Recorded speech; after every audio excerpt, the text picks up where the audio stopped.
함께 읽도록 하겠습니다. 마태복음 2장 1절부터 12절까지 말씀 함께 읽습니다. 헤롯 왕 때에 예수께서 유대 베들레헴에서 나심에 동방으로부터 박사들이 예루살렘에 이르러 말하되 유대인의 왕으로 나시니가 어디 계시냐? 우리가 동방에서 그의 별을 보고 그에게 경배하러 왔노라 하니 헤롯 왕과 온 예루살렘이 듣고 소동한지라. 왕이 모든 대제사장과 백성의 서기관들을 모아 그리스도가 어디서 나겠느냐 물으니 이르되 유대 베들레헴이오니 이는 선지자로 이렇게 기록된 바 또 유대 땅 베들레헴아 너는 유대 고을 중에서 가장 작지 아니하도다. 내게서 한 다스리는 자가 나와서 내 백성 이스라엘의 목자가 되리라 하였음이니라. 이에 헤롯이 가만히 박사들을 불러 별이 나타난 때를 자세히 묻고 베들레헴으로 보내며 이르되 가서 아기에 대하여 자세히 알아보고 찾거든 내게 구하여 나도 가서 그에게 경배하게 하라.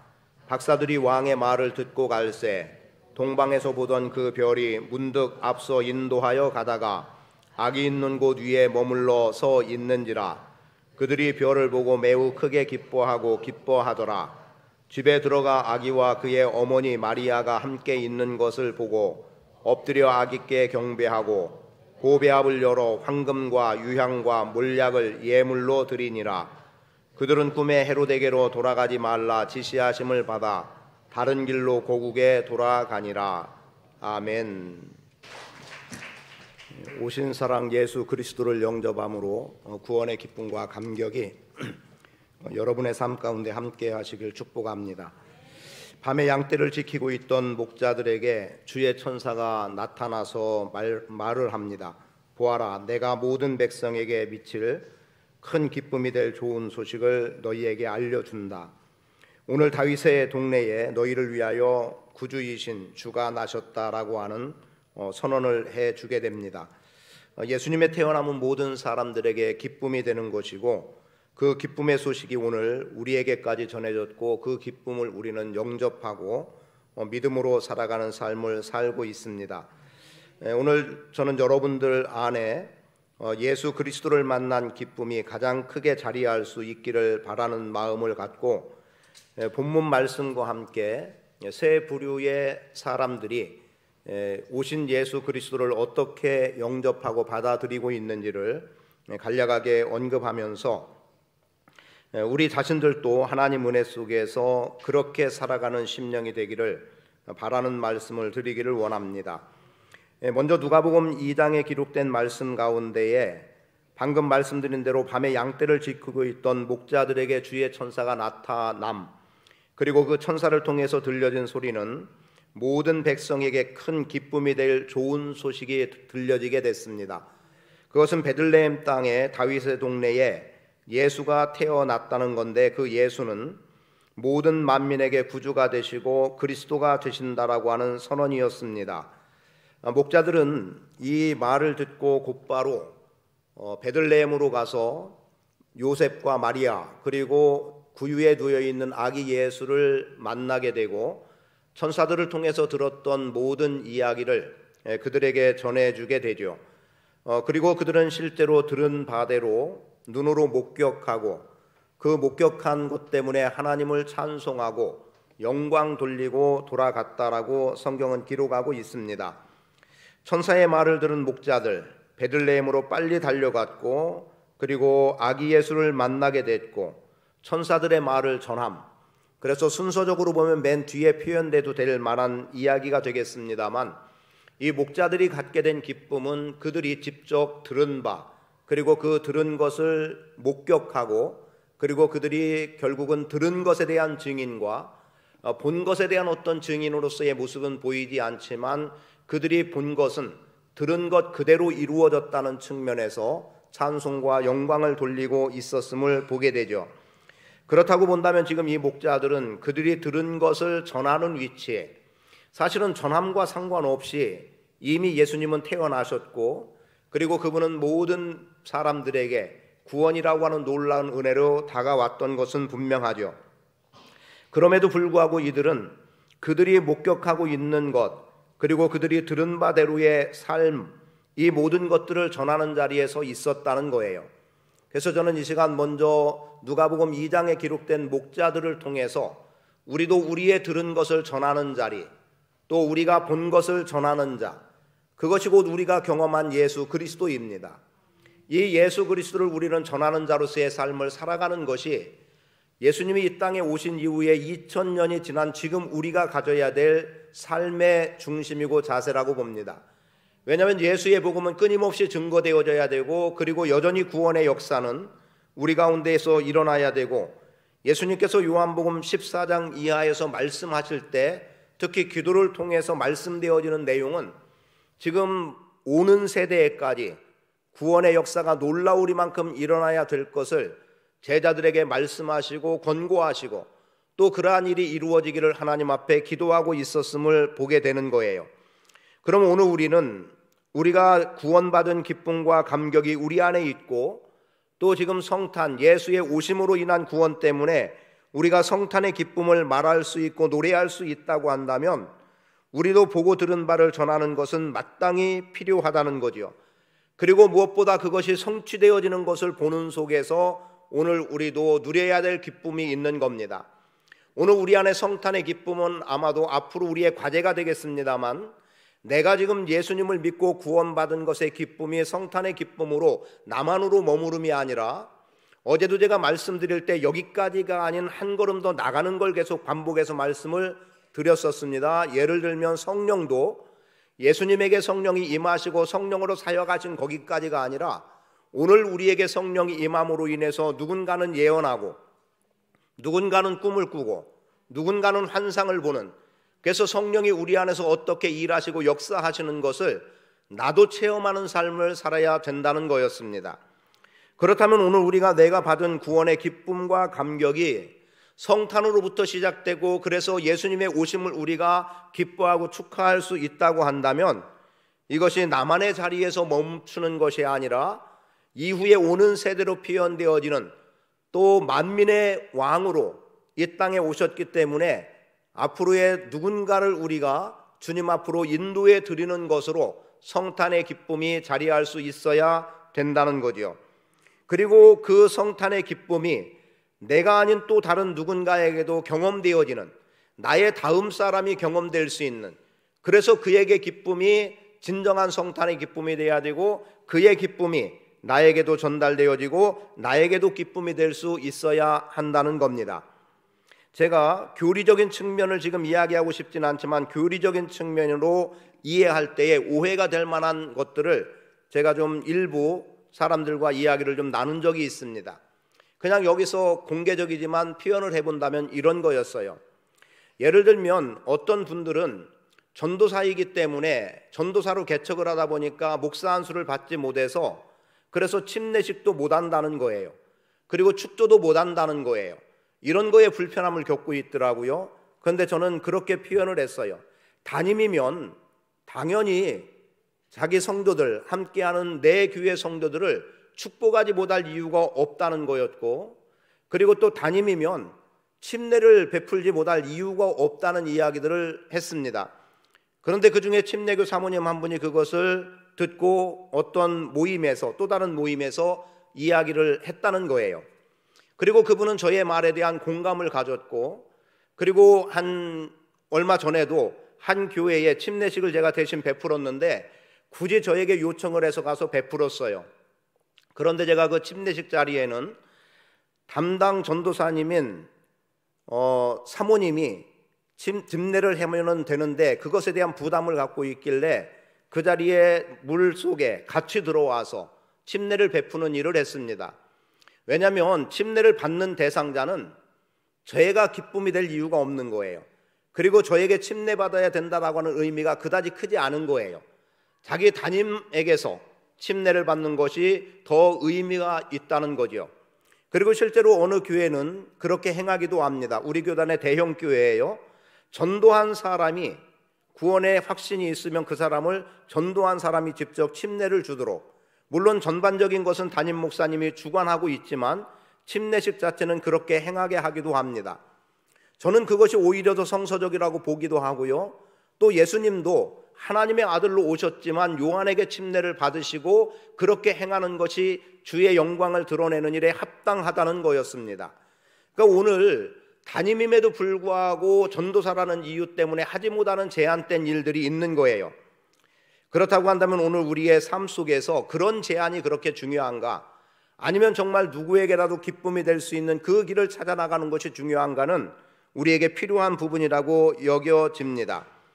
그리고 저는 여러분들이 누군가를 여러분이 전도해서 여러분이 만난 예수를 소개하고 복음을 전해서 그가 예수님 안으로 들어오고 그 속에서 예수를 믿고 구원에 이른 것으로 인해서 그가 정말 침례를 받게 되고 그가 구원의 기쁨을 말하게 될 때 그 영광스러움을 전도한 여러분 중에 누군가가 함께 공유할 수 있어야 된다고 저는 봅니다. 그래서 저는 앞으로 성탄절에는 여러분들이 1년 끝자락이라고 하는 개념도 될 수 있겠지만 누군가를 전도할 수 있는, 누군가에게 복음을 증거함으로 인해서 그 복음을 받은 사람이 나와 동일하게 예수님을 만나고 그래서 그 사람에게도 성탄의 기쁨이 소위 세상에서 그냥 먹고 마시고 즐긴다고 할까요? 이런 면에서의 성탄이 아닌 구원으로 연결되어지는 성탄, 예수 그리스도를 통한 하나님의 백성됨의 성탄을 맞이할 수 있도록 여러분들이 목자들처럼 전하는 자의 자리에 설 수 있게 되기를 축복합니다. 그리고 그것이 오늘 우리 안에 가장 커다란 성탄의 기쁨이 되기를 원해요. 예수 나셨다의 기쁨도 있지만 예수 나심을 통해, 예수 오심을 통해 죽어가는 한 영혼이 구원을 얻었다라고 하는, 구원을 받았다라고 하는 것에서 가장 커다란 기쁨을 누릴 수 있도록 우리 각자가 전하는 자의 자리, 그리고 목자들처럼 들은 것, 보는 것으로 확증할 수 있는, 내가 믿는 것, 보여지는 믿음이 될 수 있도록 여러분들의 삶을 살아감으로 오늘 우리 안에 성탄의 기쁨은 전하는 기쁨으로 자리할 수 있기를 축복합니다. 그래 본다면 오늘 이 시간 이후로 우리는 누군가에게 전하는 자의 삶을 살아가야 될 거예요. 마치 목자들이 베들레헴을 방문해서 찾아가서 그곳에 어디에 계실지도 모르는 예수를 만나기 위해, 아기로 오신 예수님을 만나기 위해, 구주를 만나기 위해 그들이 찾고 찾아서 마침내 경배할 수 있었던 것처럼, 영광을 돌리고 찬송할 수 있었던 것처럼 우리는 잃어버린 영혼을 찾고 찾아나가는 삶을 살아갈 수 있기를 바랍니다. 아니, 믿지 않는 사람 허다합니다가 아니라 나를 통해서 예수를 믿고 구원받게 될 그 대상을 우리는 면밀하게 찾고 찾을 수 있는 그러한 모습이 되어야 한다는 거죠.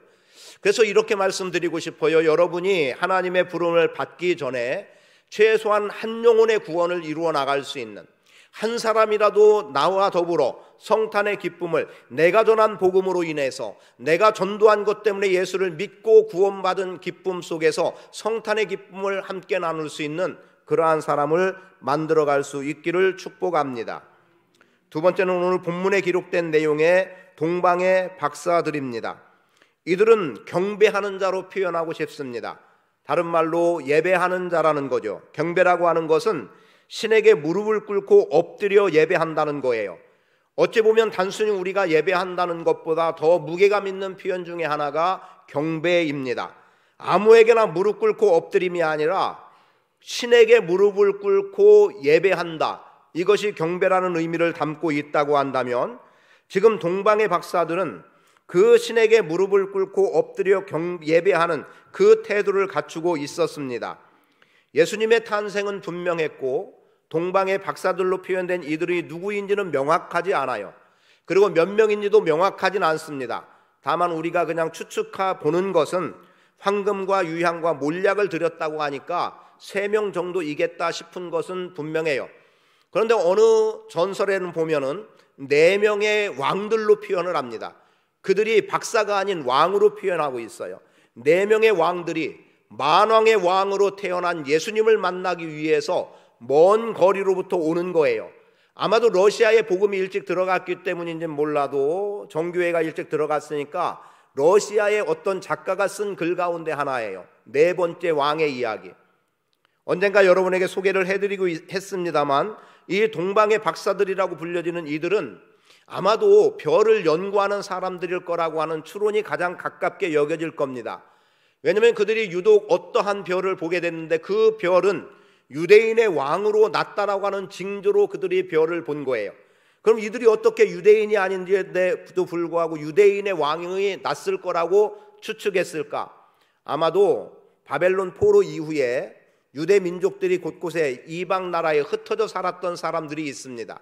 그들을 통해서 어쩌면 그들은 하나님께 대한 열심 있는 사람들이었고 신앙을 가진 사람들이었기 때문에 그들이 각자 자기의 사는 지역에서 메시아의 오심에 대한 간절한 기대를 했을 거예요.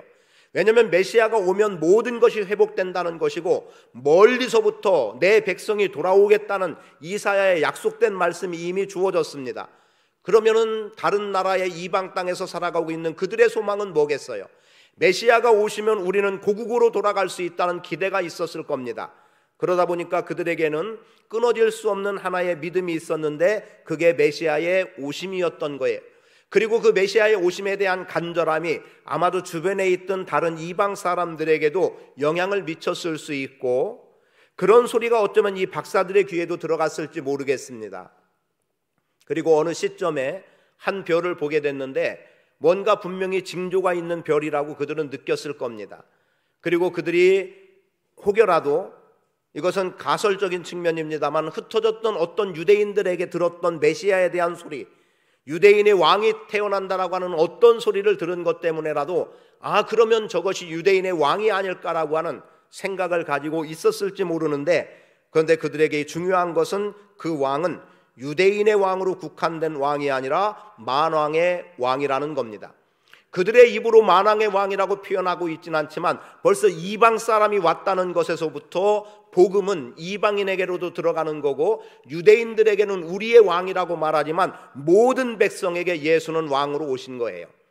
그래서 이 동방의 박사들의 경배를 통해서 보여지는 것은 예수님은 유대인의 왕으로만의 존재가 아니라 모든 이방인들에게 만왕의 왕으로 존재하기 때문에 예수 믿는 사람은 누구라도 구원에 이를 수 있다라고 하는 놀라운 진리를 우리에게 가르쳐 주는 겁니다.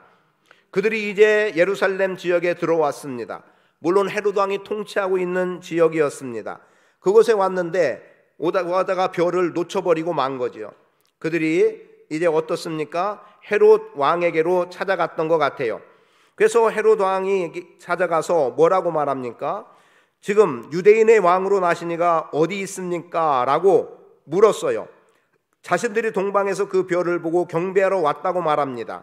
그랬더니 헤롯 왕과 온 예루살렘이 듣고 소동했다라고 말씀되기도 하죠. 유대인의 왕으로 나시니가 어디 있습니까? 그분은 만왕의 왕이고 그리고 그분을 통해서 온 인류가 구원받을 수 있는 그 길, 그런데 거기에 헤롯이라고 하는 한 인물은 지금 유대인의 왕으로 오신 이가 어디 있냐고 묻는 이 박사들의 소리를 듣고 그 헤롯 왕도 그리고 예루살렘도 소동하게 되는 것을 보게 됩니다. 헤롯 왕의 소동은 다른 데 있지 않습니다. 자신이 지금 통치하고 있는 왕으로 통치하고 있는데 여기에 유대민족의 유대인들을 통치하는 자리에 있는데 유대인의 왕이 태어났다는 것은 그에게 위협적일 수밖에 없는 게 되겠지요. 그래서 아마도 그들은 지금 헤롯은 혼돈 속에 빠졌을 것이고 소동했을 겁니다. 그럼 예루살렘이라고 하면은 유대인들이라고 표현할 수도 있는데 그들은 왜 그랬을까요? 아마도 예루살렘에 있어서 영향력 있는 어떤 세력들은 지금 예수의 오심이 결코 달갑지 않았던 이유가 될지도 모르겠습니다. 그 가운데 하나가 뭐겠습니까? 헤롯의 폭정이라고 할까요? 이것 때문에 유대인의 왕이 오면 또 어떤 학살이 있을지 모를 것 때문에라도 아마 소동했을 수도 있겠고 여러 가지 이유들이 분명히 있을 것 같습니다. 그런데 잠시 그래도 헤롯을 짚고 넘어가기 원하는 것은 모두가 기뻐해야 되는 그 상황 속에 누군가는 조바심을 갖고 누군가를 죽이려고 하는 마음을 가지고 있었다는 겁니다. 그리고 뒤에 박사들에게 만약에 찾거든 나에게도 알려줘서 나도 경배하겠다라고 그렇게 말을 하고 있지만 그것은 다 거짓이었던 거죠.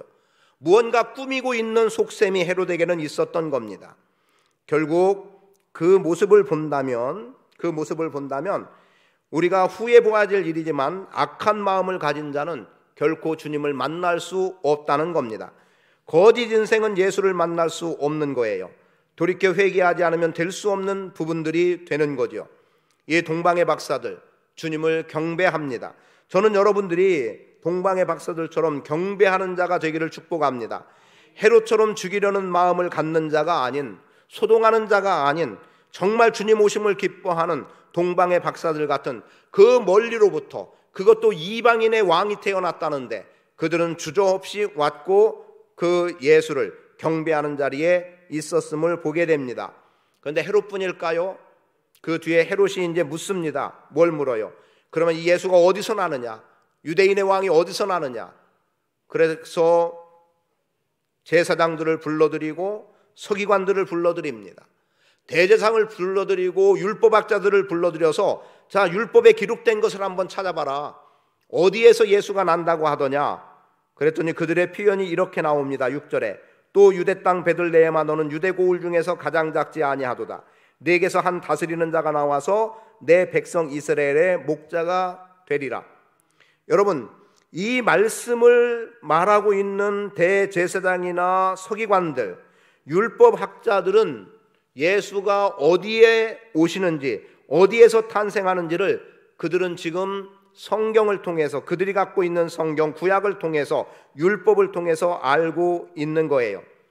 그런데 정작 대제사장이다 서기관들, 즉 율법학자라고 말하면 이들이 먼저 달려가서 예수님을 찾고 경배했어야 되는데 그들은 예수님을 찾아가 경배했다는 내용은 나오지 않습니다.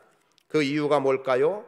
그 뒤에 예수님의 공적 사역을 통해서 보게 됩니다만 이들은 계속해서 예수님을 적대하는 자의 자리에 머물러 있음을 보게 되죠. 소위 종교 지도자라고 함에도 불구하고 오신 메시아를 영접하지 않는 자, 성경은 이 부분에 대해서 요한복음에서는 말씀이 육신이 되어 오셨지만 그 말씀을 영접하지 않았다는 거예요. 그리고 영접하는 자는 하나님의 아들이 되는 권세를 주셨다라고 말씀하고 있습니다. 다시 이제 유대인의 왕으로 돌아가겠습니다. 헤롯이나 대제사장 서기관들은 예수의 오심에 경배하지 않았고 그 일을 기뻐하지 않고 오히려 소동하고 있었지만 오히려 조바심과 또는 염려와 아니면 악한 마음으로 치닫고 있었지만 동방의 박사들은 예수님의 나심을 기뻐하고 여전히 찾아가고 있음을 보게 되는 거예요. 그리고 그들이 마침내 취하고 있는 행동은 황금과 유향과 몰약을 들여서 경배했다라고 말합니다. 저는 이들이 주님을 만난 것 같은 만남의 기쁨이 여러분 안에 있기를 바라고 또 이들이 드린 것처럼 드림의 기쁨이 있게 되기를 축복합니다. 사실 우리가 하나님께 드린다는 것은 영광스러움이거든요. 축복이 되는 거예요. 우리가 주님께 드려 손실이 아니라 주님께 드려 주님의 갚아주심, 주님의 공급하심으로 넘쳐나는 인생이 되는 겁니다. 그럼 이들이 왜 황금과 유향과 몰약을 아기 예수께 드렸을까? 제가 이사야 60장 말씀을 좀 읽어드리겠습니다. 일어나라 빛을 발하라. 이는 내 빛이 이르렀고 여호와의 영광이 내 위에 임하였음이니라. 보라 어둠이 땅을 덮을 것이며 캄캄함이 만민을 가리려니와 오직 여호와께서 내 위에 임하실 것이며 그의 영광이 내 위에 나타나리니 나라들은 내 빛으로 왕들은 비추는 내 광명으로 나오리라. 내 눈을 들어 사방을 보라. 무리가 다 모여 내게로 오느니라. 내 아들들은 먼 곳에서 오겠고 내 딸들은 안기어 올 것이라. 그때에 네가 보고 기쁜 빛을 내며 내 마음이 놀라고 또 화창하리니 이는 바다의 부가 내게로 돌아오며 이방 나라들의 재물이 내게로 오미니라. 여러분, 그 이후에도 말씀되어지는 내용은 재물이 돌아오겠다는 겁니다. 그리고 결과적으로 성전이 지어질 수 있는 것에 대해서 말씀합니다. 예수님은 성전으로 이 땅에 오셨습니다. 그래서 성전을 헐어버려라 사흘 만에 짓겠다고 주님이 말씀하시기도 했어요. 당신의 육체의 죽으심과 부활을 말씀하셨던 겁니다. 제가 여기까지 말씀드리는 이유는 분명해요. 동방박사들의 경배한 경배의 대상은 단순히 유대인의 왕으로 머물지 않는다는 겁니다. 그분은 만왕의 왕으로 머물게 되고 이 만왕의 왕에게 무수한 사람들이 찾아온다는 거예요. 열방이 찾아온다는 겁니다. 그들이 찾아오는데 빈손으로 오지 않고 예물을 가지고 와서 풍성함의 결실을 맺게 하신다는 거예요. 작은 개념으로는 흩어진 유대인들이 돌아오는 거지만 넓게 보면 이방 민족까지도 예수 그리스도를 통해 구원에 이를 수 있다는, 그래서 우리는 예수를 만왕의 왕이라고 고백하고 있는 겁니다. 이러한 주님께 경배하는 것 마땅한 태도이죠. 이방 사람들도 황금과 유향과 몰약을 가지고 와서 예수님을 경배합니다. 여러분, 경배에는 우리의 몸과 마음, 우리의 전부를 드릴 수 있는 자세가 담겨져 있어야 합니다. 그리고 그것이 주님께 영광이 되는 겁니다. 저는 동방의 박사들처럼 경배하는 삶을 살아갈 수 있기를 축복합니다. 그리고 또 하나는 누가복음 2장에 기록된 시므온과 안나를 통해서 보기 원하는 바, 표현 그대로입니다. 내가 주의 구원을 보았사오니 죽어도 여한이 없습니다. 주의 구원을 보는 자가 되시기를 축복합니다. 성탄의 기쁨은 구원과 연결되어야 합니다. 구원과 연결되지 않을 성탄은 우리에게 아무런 의미가 없습니다.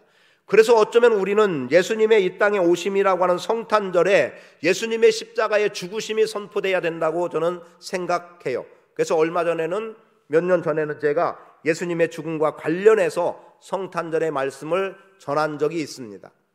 예수의 죽음은 이미 예고된 죽음이고, 태어나면서부터 예수님은 죽음을 통해 구원이라고 하는 길을 열어주기를 원하셨던 거지요. 시므온과 안나, 예언은 성취됐습니다. 그리고 그들에게 있어 기다림의 끝은 분명히 있었습니다. 뭡니까? 시므온이라고 하는 사람, 그는 이스라엘의 위로를 기다렸다는 거예요. 이스라엘의 위로를 기다렸다는 것은 메시아가 와서 우리를 구원의 줌 속에서 얻게 되는 위로였습니다. 그 위로를 끊임없이 기다려왔어요. 기다려왔는데 어느 날 그에게 성령이 말씀하는 겁니다. 즉 성령이 그 위에 임하셔서 그에게 이끌어 가시는 인도함이 있는데, 성령이 그 위에 계시더라. 성령의 지시를 받고 성령의 감동으로 성전에 들어갔어요. 그랬더니 마침 율법대로 정결 예식을 하기 위해서 온 예수님을, 아기 예수님을 만나게 된 거예요. 거기에 예수님 뿐이었겠습니까? 다른 아이들은 없었을까요? 그런데 시므온의 눈에는 아기 예수가 눈에 들어왔고, 그 아기 예수가 구원이라고 하는 의미를 분명하게 보여주었던 거죠. 그래서 아기 예수에게서 자신의 구원을 본 거예요. 아기 예수에게서 메시아를 본 거예요. 아기 예수에게서 우리 민족이 구원받는다라고 하는, 아기 예수에게서 열방이 구원받을 수 있다는 것을 지금 시므온은 경험하고 있었던 겁니다. 그래서 그 아기 예수를 안고 이렇게 고백하죠. 주제여, 이제는 말씀하신 대로 종을 평안히 놓아 주시는도다. 내 눈이 주의 구원을 보았사오니 이는 만민 앞에 예비하신 것이요 이방을 비추는 빛이요 주의 백성 이스라엘의 영광이니이다. 작게는 자신의 구원, 조금 확대하면 이스라엘의 영광, 주의 백성으로 불려지는 이스라엘의 영광, 그리고 최대한 확대하면 이방을 비추는 빛이고 만민 앞에 예비하신 아기 예수임을, 메시아임을 지금 시므온은 고백하고 있습니다. 제가 첫 번째 목자들을 통해서 전하는 내용을 말씀드렸습니다만, 구원은 나 하나로 머무는 게 아니에요. 시므온 한 사람의 구원이 아닌 겁니다. 주의 백성으로 불려지는 모든 사람들, 그리고 이방인에게 비춰지는 영광의 빛으로, 그리고 만민 앞에 예비하신 주님으로 오셨음에 대한 분명함을 우리는 알아야 됩니다. 그리고 그 기다림이 결국 자신이 고백한 모든 것을 보게 했던 거죠. 저는 여러분 삶 속에, 여러분이 주님 기다리는 속에서 지금 구원주로 오신 주님을 맞이하는 영광을 보시든, 다시 오시는 주님을 만나는 영광을 보시든, 아니면 내가 먼저 육체의 죽음을 통해서 영혼이 주님께로 돌아가는 그 은혜 속에 있든, 분명한 것은 기다림 속에서 주님을 만난다는 사실입니다. 그리고 이어서 되어지는 사람이 안나였습니다. 그 사람은 결혼한 지 7년 남편과 살다가 남편이 죽어서 과부가 됐어요. 그리고 지금 나이가 84살이라고 하는 고령입니다. 그런데 그 나이에 성전을 사모해서 성전에 머물면서 금식하고 기도하면서 주님을 섬겼습니다. 어쩌면 밤낮없이 섬겼다고 말할 수 있을 만큼 성전 생활이 그의 삶이었습니다. 사실 우리 교회도 이런 정도까지라고 말할 수는 없겠지만, 그래도 밤에 와서 기도하고 주무시고 새벽 기도하고 돌아가셨던 우리의 믿음의 선배들이 있습니다. 그분들이 교회를 기도로 세웠다고 저는 믿고요, 또 다른 교회가, 모든 성도들이 교회니까 교회가 또 그분들의 신앙의 영향력도 받았으리라고 생각을 합니다. 안나, 과부된 지 오래됐습니다. 그런 안나는 성전에서 생활하면서 금식하며 기도했어요. 그리고 그때 마침 예수님을 보게 되는 거죠. 그래서 그가 이렇게 표현되는 내용을 보게 됩니다. 마침 이때 나와서 하나님께 감사하고 예루살렘의 속량을 바라는 모든 사람에게 그에 대하여 말하니라. 누가요? 안나가 속량이라고 하는 구원자, 구속의 은혜 속에 살아가게 되는, 구속의 역사를 이루어가는 주님에 대해서 말하는 자가 되고 있다는 겁니다. 저는 우리가 나이 많다고 주의 일 못한다고 멈춰서지 않기를 바랍니다. 나이 많으신 분들은 기도하는 일에 더 많이 힘을 기울이면 돼요. 다른 힘쓰는 일은 젊은 사람들이 하면 되고요. 그리고 내가 힘이 없다고 여겨진다면 기도하는 힘은 분명히 있을 수 있습니다. 기도하는 일로 교회를 세워나갈 수 있기를 바랍니다. 그리고 개인적으로 구원을 보는 성탄이 되기를 바라요. 개인적으로 주님을 만나는 성탄이 되기를 바랍니다. 지금 우리 안에도 구원의 역사에 대해서, 구원에 대해서 분명하지 못한 사람이 있을 수 있고, 또 헤롯같이 내 마음속에 여러 가지 번민되는 것들 때문에 예수님을 온전히 영접하지 못하고, 또는 악의적인 태도 때문에 주님을 경험하지 못하는 삶의 자리에 서는 사람이 있을 수도 있습니다.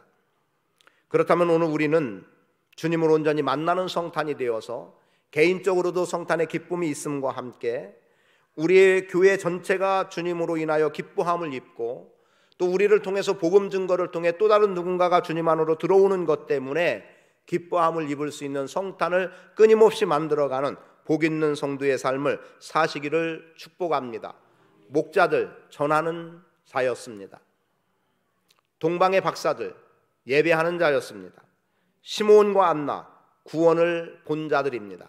오늘 우리 구원을 본 자로서 하나님을 온전히 예배하고 이 복음을 증거하는 증인으로서의 삶을 살아가는 속에서 성탄의 기쁨을 마음껏 누리는 복 있는 성도 되시기를 축복합니다.